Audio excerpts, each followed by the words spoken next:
पाषाण अंतकरणाच्या माणसाचं सुद्धा हृदय पाजरेल. बघा ऐका सिद्धांत पुढे. त्या बाईनं एका गाडग्यात हात घातला, गाडगं मातीचं असते त्याच्यात हात घातला आणि त्या मातीच्या गाडग्यातने एक मिठाचा खडा काढला. पूर्वीच्या काळात खडे मीठ होतं, आता लय वाटल्या घातलेलं नाना प्रकारच्या कंपन्याची मीठ खालीत माणसं, म्हणून तर पसापसा गोळ्या खालीत. त्या मिठाच्या गाडग्यात हात घातला, त्याच्यातला एक खडा काढला. तो मिठाचा खडा पाण्यात बुडवला, पाण्यात, आणि लेकरांच्या ओठावून फिरवला. खारट मिठाचं पाणी चाटीत चाटीत चाटीत चाटीत त्या बाईची लेकरं झोपली हो.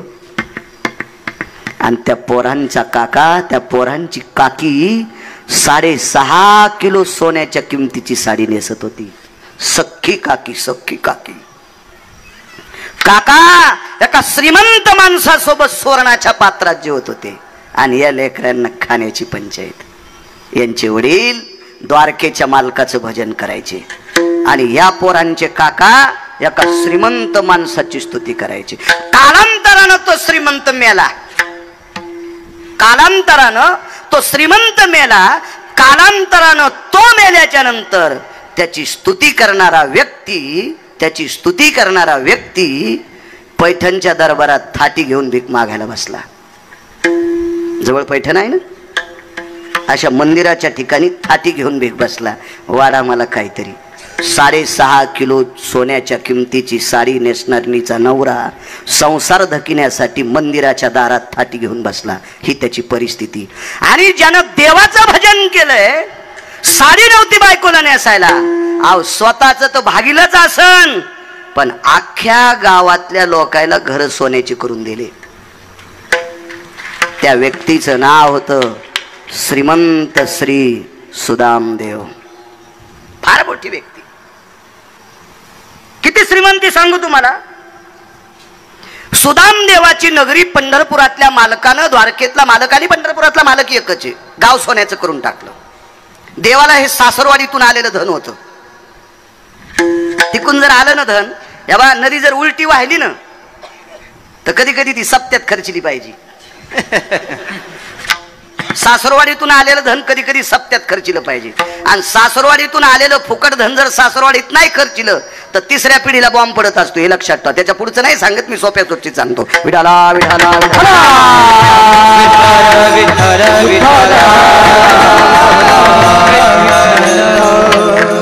भगवंताला या मनाविषयी मी पुढे सांगणार आहे पुढे या मनाविषयी. ते सासरवाडीतून आलेलं सोनं होतं. मग हे कसं करायचं? एका भजन करणाऱ्याचं गाव सोन्याचं करायचं. बा माझं मत आहे, जो भजन्या तंबाखू खात नाही, जो भजन्या बिडी वढीत नाही, पक्वाद्या असेल, गायक असेल, कीर्तनकार, रामायणकार, भागवतकार, तंबाखू खात नसेल, बिडी वढीत नसेल, सिगरेट वढीत नसेल, गांजा वढीत नसेल, रंगारंगाचं पाणी पित नसेल, तर त्याला चांगली गाडी असली तर काऊन तुमच्या पोटात डबा उठतो? हा, त्यानं भारीच्या गाडीत बसावं, पण त्यानं हे पहिलं सांभाळावं. पहिलं सांभाळावं. भजन्यात तंबाखू खात असेल आणि भजन करता करता घोंगडी खाली गर्दा घालीत असेल तर त्याला गाढ हो पण भेटून बसायला आहे का नाही. असं चांगल्या चांगल्या व्यक्तीला, अहो निष्ठेनं भजन करणारी व्यक्ती होती ना, अख्खं गाव सोन्याचं केलं, अख्खं गाव सोन्याचं. आणि 52 अर्बुज क्विंटल सोनं उरलं. किती क्विंटलाचा एक अर्बुज? शिक्षक किती आहेत चाटे सर इथं? सांगा ना काय होतं. मी 7वी शिकलेला आहे, तुम्ही MA BEd double MA triple MA आहे का नाही. किती लोक आहेत, आहे का नाही, किती लोक. अर्बुज कशाला म्हणायचं? करवतीने करवती भयचती जायो अर्बुज भयतति प्रणम्या शंखन प्रतिशंख भयतति भाषा नित्य भयातति विन्मख जायो कनिरर भयतति सुदयनि छंद कनिरर भयतति सुदयनि छंद मेय भयायनि जायन्ते मेय भयायनि जायन्ते मेय भयायनि जायन्ते. खर्वाम्नि खर्वाणि पद्मम् अर्बुजा शंख प्रणयति यति खना बावनिया तितिक्षो अर्बुजो नतिः यज्जायति परवा सुधेशो इन्मखान भयंजनः. मला वाचायचा नाद म्हणून पाठ नाही तर मी कुठं नाही म्हणत शिकलो इतकं पुढं पाठ करायला. वाचायचं मी लोकांचं इच्छित नाही, मला पुराण वाचा वाटते. 52 अर्बुज क्विंटल सोनं उरलं. विश्वकर्मा महाराज नावाची एक महान अधिकारी देवता आहे आपल्या संस्कृतीमध्ये. त्या देवतेला कलेची देवता म्हणतात. विश्वक्रमाची कृपा 19 लोकांवर झाली. त्याच्यात सगळ्यात मोठी कृपा, ज्याला तुम्ही इंजिनियर म्हणतात ना, सिव्हिल इंजिनियर, बांधकाम खात्याचा आर्किटेक्ट, त्याच्यावर विश्वक्रमाची कृपा असते. हा, विश्वकर्मा 19 पैकी एक. बाकीचे. आणि दुसरं एक सांगू का, ते लाकडावर कोरीवर काम करतात का, हे पांचाळ, यांच्यावर विश्वकर्माची कृपा. 19 पैकी 2 सांगितले. डॉक्टर साहेब सगळ्या गोळ्या एक खाट्या घेतल्यावर रिॲक्शन येते ना, मग बाकीच्या 17 गोळ्या तुम्ही नंतर पाहता, आहे का नाही. पुन्हा बाकीचे कोण होते ते, विठाला विठाला अशी विश्वकर्मा कलेची देवता, ज्यानं रावणाची लंका त्यांनीच बांधली होती. अशा विश्वकर्मा नावाच्या देवतेचा भगवंताला निरोप आला. अख्खं गाव सोन्याचं केलं. सुदाम देवाच्या नगरीतल्या म्हशी बांधायची खुंट सुद्धा सोन्याची, साखळ्या सुद्धा सोन्याच्या, गाईच्या साखळ्या सुद्धा सोन्याच्या. तर बायकायनं कशाला उगत तिळ तिळ घेऊन फिरायचं, आहे का नाही. मसडायच्या गळ्यात साखळ्या सोन्याच्या. हे मी सांगतोय असं तुम्हाला वाटतंय का? नाही, चुकून बोलणार नाही. या बा वक्त्यानं मनचं बोलणं, गौमासं स्थितायाम भक्षन्ति पापहा, वक्त्याने स्वतःच्या मनचं सांगणं म्हणजे गाईचं मांस खाल्लं इतकं पापतंय. धेनु भयतति यति जीवाना कंचन भवतति जाय सुधेषु वेढा भवति कलंजनाना, वेढा भवन्ति कलंजनाना, हेमंति कांती सुधा जयो, हेमंति कांती सुधा जयो, हेमंति कांती सुधा जयो. हा पुरावा जाबालीचा आहे. जाबाली नावाचे महान संत होऊन गेले. त्यांनी सांगितलं हेम म्हणजे सुवर्ण, त्याच्या गलाश्रेतम हेमती भवा सूत्रे भवतति छंदाना, धेनुर्वच्छर भयतति जायी झालरी भवतति जायन्ते, शृंखला भय सकल सीता जायन्ते पृथुंजना. हिऱ्या माणिकाची कोंदण असणारी वासराच्या पाठीवर झालर होती. गायीचे शिंग सोन्यानं मळवलेली होती. एवढी श्रीमंती. आणि 52 अरबुज क्विंटल सोनं शिल्लक उरलं. काय करायचं? पंढरपुरातल्या मालकानं सांगितलं माझं भजन करणाऱ्याला दिले, वापस आणू नका, त्याचा मसनवाटा सोन्याचा करा.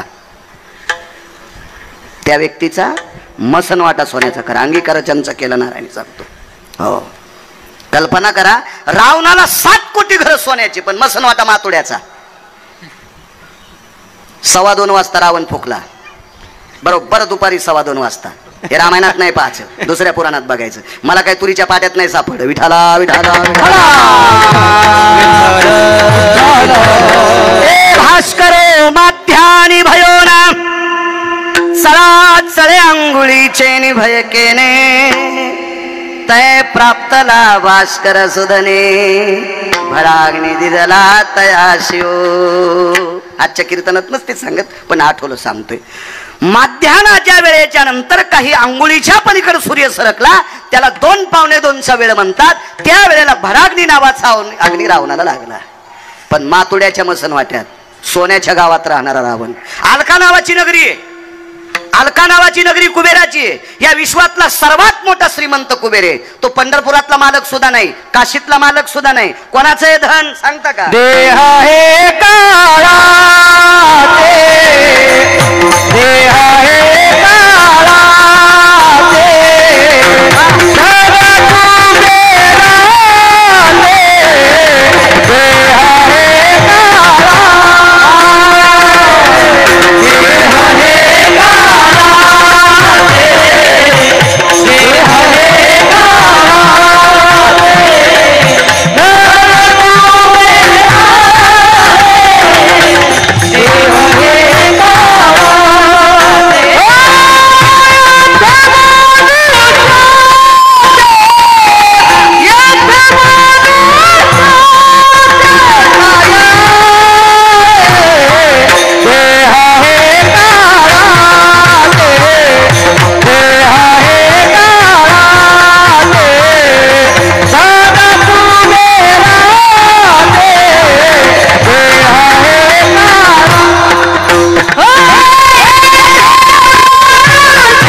मालकाने या कुबेराकडनं धन उसनं घेतलंय. त्या कुबेराची नगरी होती अलका नावाची नगरी. ही पूर्ण सोन्याची नगरी आहे. कुबेराची अलका नावाची नगरी सोन्याची, पण मसनवाटा मातोड्याचा आहे.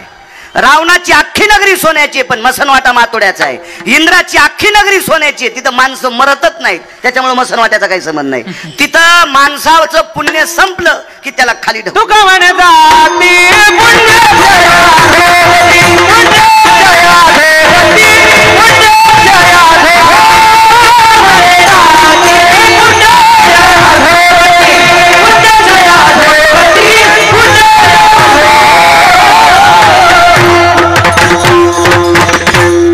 तुका म्हणे जाती पुण्यक्षया दोगती. पुण्य संपलं. कोट्यावधी रुपयाच्या गाडीत बसून गेलेला माणूस बँकेत खात्यावर पैसे नसले की मॅनेजर म्हणतो हे रस्त्याने बाहेर निघा. हेच रस्ता आहे बाहेर निघायला. आणि मळकट कपड्याचा माणूस त्याच्या खात्यावर पैसे असू द्या, या या या तुम्हाला सही कर, इकडे येता येत नाही का, मी तिथंच तुमची विड्रॉलवर अंगठा घेतो. बॅलेन्स वाल्याला इतकी किंमत असते, तशी स्वर्गात तिथं किंमत. त्या इंद्राच्या नगरीत मसनवाट्याचा संबंधच नाही, म्हणून काही संबंध नाही. पण अख्खं गाव सोन्याचं आणि मसनवाटा सोन्याचा. पृथ्वीवर जितके देश असतील, या प्रत्येक देशात एकच व्यक्ती तितका श्रीमंत. त्या व्यक्तीचं नाव सुदामदेव. भावाचे ते हाल झाले आणि सुदामदेवाची ही परिस्थिती झाली. ताकद कशाची? अंगीकार ज्यांचा केला नारायण, अंगीकार ज्यांचा केला नारायण, अंगीकार ज्यांचा केला नारायण, ज्यांचा केला नारायण. निंदते ही तेने वंद्य केले, निंदते ही तेने वंद्य केले, निंदते ही तेने वंद्य केले. अंगीकार ज्यांचा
सुदामदेव या पदाला पोचले. म्हणून अंगीकार ज्यांचा केला नारायणे, मग देवानं स्वीकार करा.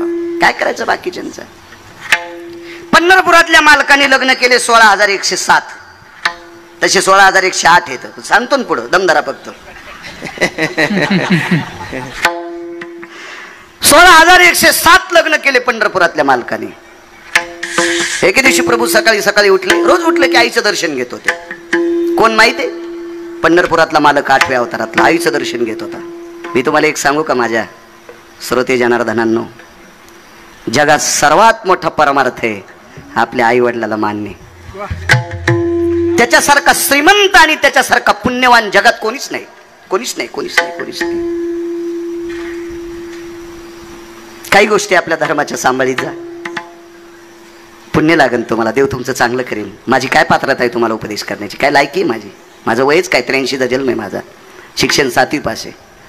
तुम्ही किती शिकलेली माणसं आहेत, गाडीभर पुस्तकं पाठ केलेली माणसं आहेत, तर तुम्हाला शिकवणं माझी लायकी आहे का? पण ज्ञानोबा आहे, तुकोबरायचा चपला त्यांच्यात खडावा झाडतो त्यांच्या.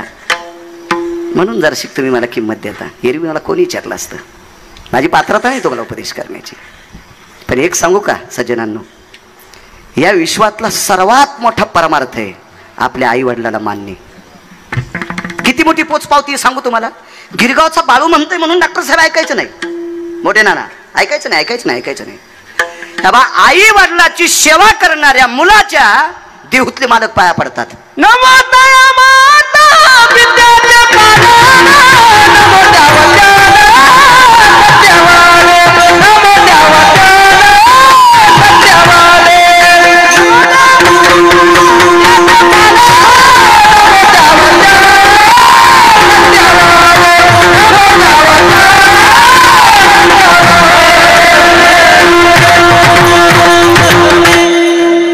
नमो तया माता पित्याचे पालन, पित्याचे पालन, नमो तया. श्रीमंत श्री जगद्गुरु तुकोबाराय देहूतले मालक म्हणतात, जो आई वडिलांची सेवा करतो मी त्याला नमस्कार करतो. कोण? देहूतले मालक तुकोबाराय, ज्यानं यमाच्या थुत्रीत आणली. थुत्रीत नाही, हे तर लय सोपं सोडून द्या. यम भांडे घासायला ठुला. काळ गुलाम सलाम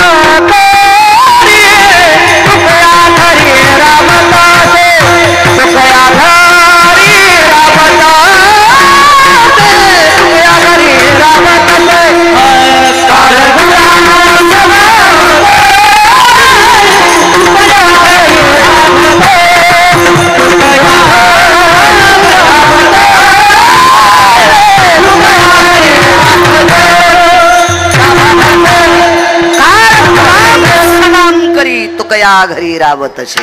राबणे म्हणजे काम करणे. तुकोबारायच्या घरी दक्षिणेचा राजा यम काम करायचा. एवढी सत्ता तुकोबारायची. आणि ते तुकोबाराय आई वडिलाची सेवा करणाऱ्याच्या पाया पडतात. किती मोठं महत्व आहे सज्जनांना. काही माणसं आई वडिलाला मानित नाही तर महाराजाई संघ फिरत येत. त्या महाराजाचं पापूत आलं हे हरामखोर बोकांडीवर घेऊन फिरत. विठाला विठाला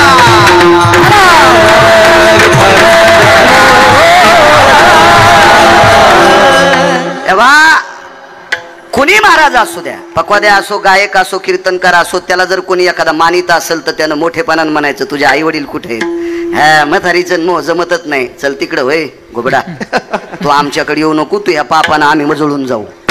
काय कामाचं आहे का नाही? चुकीच्या गोष्टी आहेत. माणसानं अहो सुधारायचं काम असते ना.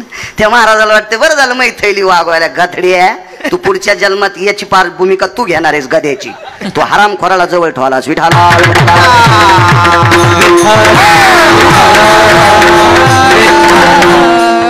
भाषा जर शिकडे की तुम्हाला आणायचं तर आणजा, तुम्हाला तिसगाव पठ्ठ्याला 36 मी काय कोणाच्या मागे लागे नाही. काय भाकरी पुरतं ठेवलंय. पोरं आता एकच पोरगे एक पोरगी तिथं जाईन कोणाच तरी घरी. आणि आमच्या पोरानं 4 वस्तूच्या भाकरी खाल्ल्याने एका रंगाचं पाणी मिळलं तर 2-4 पिढ्या त्याला संपत नाही. त्यानं पाणी मात्र एकाच रंगाचं प्यावा. आणि भाकरी बी गहू ज्वारी बाजरी मकाच्याच खावा. आणि त्या पण भाजी पोळी सोबत, त्या भाजी सोबतच खावा. कशासोबत खाल्ल्यानं कोणतं पाणी पिलं तर बाळू महाराजाच्या 13व्या रुपयावर होतो का नाही काय माहिती. आमच्यावर घेतल्यावर खसखस पिकती तुमची नाही का. तुम्हाला पोरं म्हणजे लय तुकाराम महाराजासारखे झाले का? अहो तुम्हाला राग येईन म्हणून माझ्यावर घेतलंय म्या. समजून घ्या कोणाचं सांगायला होतं.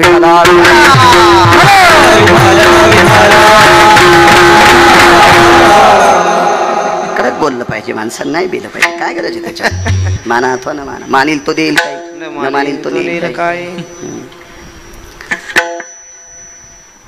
दर्शन घेतलं आईचं. कोणी माहित आहे?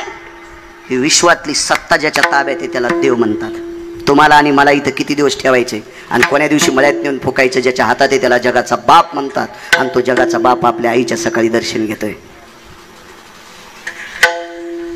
मी मधल्या मागच्या 2-4 दिवस ऍडमिट होतो ना साहेबांकडे. त्यावेळेला लेकरांना शाळेत पाठवायला जायचे आणि येताना आईबाबांचं दर्शन घेऊन येते. डॉक्टर व्यक्ती.